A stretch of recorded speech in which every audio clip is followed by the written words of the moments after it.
दिल रूठ गया अब दुनिया से, विश्वास कहाँ से लाएंगे,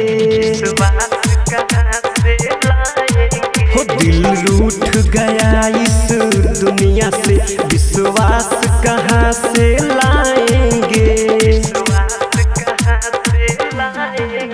जिसको सपना था नौकरी का, जिसको सपना था नौकरी का, वो से न क्या कहलाएंगे। बोलो भारत माता की।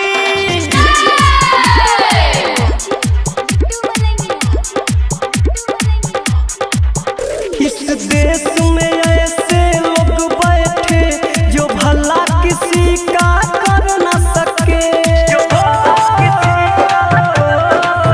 जितने भी जवान शहीद हुए उनकी यादें अब मिट न सके, उनकी यादें अब मिट न सके।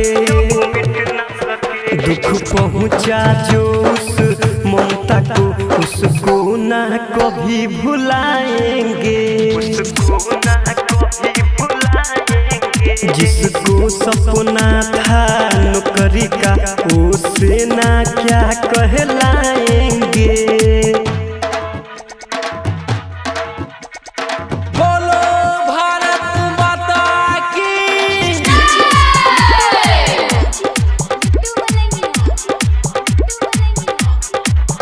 पिंटू प्यारा कहे मन की बात, जो वीर जवानों ने लेके चले, कितना मेहनत वो करते हैं जो बॉर्डर पर जाने के लिए, जो बॉर्डर पर जाने के लिए।